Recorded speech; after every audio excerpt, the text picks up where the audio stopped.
Political news, sports news, crime news કે તમારા રાજ્યના સમાચાર, હવે દરેક ખબર પર રહેશે અમારી નજર. ગુજરાતનો સર્વશ્રેષ્ઠ ન્યૂઝ ચેનલ.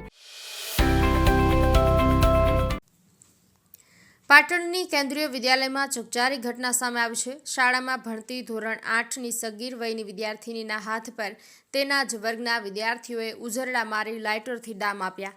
વિદ્યાર્થીઓની પજવણીથી કંટાળી સગીરાએ પોતાના ઘરે ઝેરી દવા પી આત્મહત્યાનો પ્રયાસ કર્યો હતો.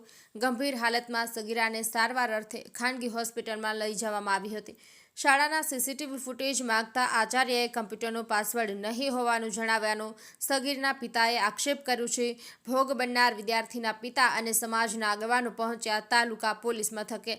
ઘટનાને અંજામ આપનારા 3 વિદ્યાર્થીઓ સામે સગીરાના પિતાએ ગોલાપુર પોલીસ મથકે 3 વિદ્યાર્થીઓ સામે ફરિયાદ નોંધાવી છે.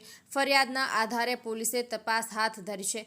આ અંગે ડીવાયએસપીએ જણાવ્યું હતું કે ગઈકાલે ગોલાપુર ખાતે ફરિયાદ નોંધાઈ છે.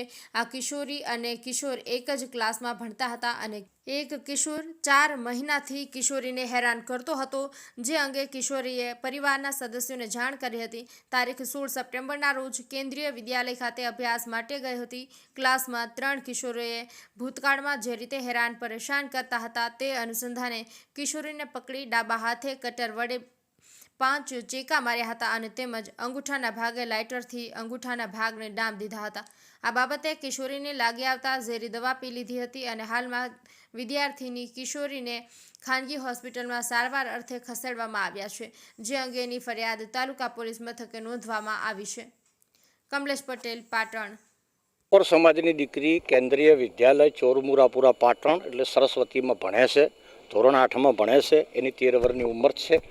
તેની સાથે ખરાબ વર્તન અને ખરાબ કૃત્ય અસામાજિક તત્વો વિદ્યાર્થીએ કરવામાં આવ્યું છે. તેના હાથ ઉપર બ્લેડ મારી છે અને લાઇટરથી જલાવી છે. હવે તેના પપ્પાએ પ્રિન્સિપાલને ઘણીવાર રજૂઆત કરી, પણ પ્રિન્સિપાલ સાંભળતા નથી, સ્ટાફ પણ સાંભળતો નથી અને એમને સીસીટીવી કૂટે જ માંગ્યા. તો પ્રિન્સિપાલ એવું કહે છે કે એનો મને પાસવર્ડની ખબર નથી, પાસવર્ડ ખોવાઈ ગયો છે. ખરેખર કેન્દ્રની આવડી મોટી સંસ્થા હોય અને એનો પ્રિન્સિપાલ ઉદ્ધતન જવાબ આલે કે સીસીટીવી કેમેરાનો પાસવર્ડ મારે ખોવાઈ ગયો છે. ખરેખર આ કે ન્યાય લેવા લોકોને જવું કે એટલે સરકારશ્રીને મારી વિનંતી છે કે આ કેન્દ્રીય વિદ્યાલયના તમામ સ્ટાફને આ કૃત્યની અંદર આરોપી તરીકે જોડવો જોઈએ અને અમારી સદારામ સેવા સમિતિ ગુજરાત દ્વારા સમગ્ર ગુજરાતની અંદર સર્વ સમાજની દીકરીને કોઈ પણ દીકરીને કોઈ પણ અસામાજિક તત્વ હેરાન કરશે તો ના છૂટકે એના રક્ષણ માટે, કાયદાના રક્ષણ માટે અને દીકરીની હિફાજત માટે અમે ક્ષત્રિયના દીકરા છે. અમારા વડવાઓએ ગાય અને દીકરી માટે હથિયાર ઉપાડ્યા છે. એટલે ખરેખર જો વહેલી તકે સરકારોને ન્યાય નહીં આલે તો આ ક્ષત્રિય સમાજ દીકરીઓના રક્ષણ માટે તલવાર ઉપાડતા પણ અચકાશે નહીં. હવે ઘટના શું બની હતી? ઘટના એવી બની કે દીકરીને છેલ્લા 4 મહિનાથી આ વિદ્યાર્થી ટોર્ચર કરતા હતા. વારંવાર એના પિતાએ પ્રિન્સિપાલને ફોન કર્યો, એના ક્લાસ ટીચરને ફોન કર્યો, બધા લોકોને ફોન કર્યો, પણ સંતોષકારક જવાબ મળ્યો નહીં. અને છેલ્લે આ દીકરી ઉપર આટલું ખરાબ કૃત્ય થયું તાર હવે બહાર આવ્યું.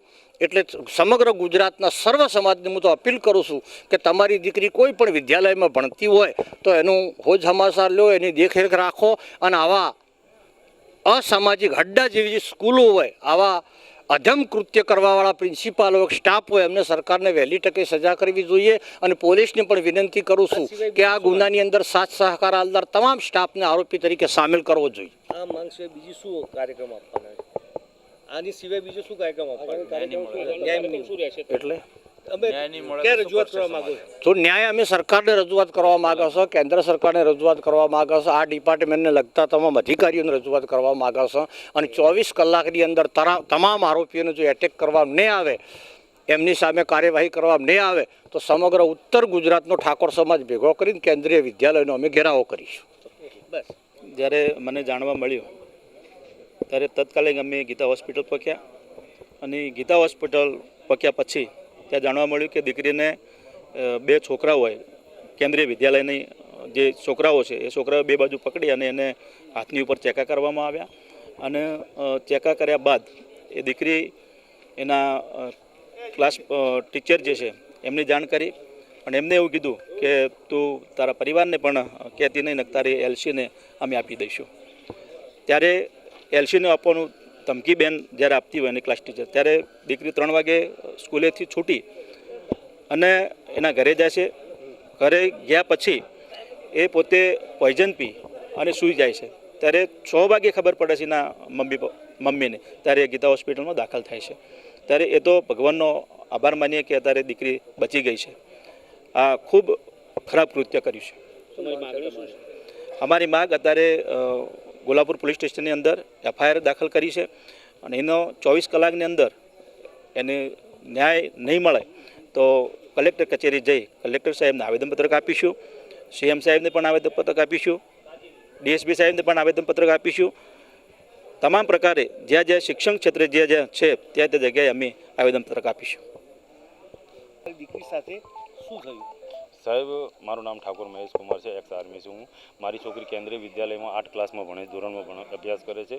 મને સાંજે 16 તારીખે સાંજે મારી ફેમિલીને દ્વારા મને જાણ મળવામાં આવી કે સ્કૂલમાં આવો બનાવ બન્યો છે, એના કારણે આ દવા પીધી. તો મેં રાત્રે ટીચરને ફોન કર્યો તો ટીચરે મને કોઈ જવાબ ના આપ્યો. પ્રિન્સિપાલે ફોન કર્યો તો પ્રિન્સિપાલે મને એમ કહે કે સાહેબ હું લીવ પર છું, મને ખબર નથી.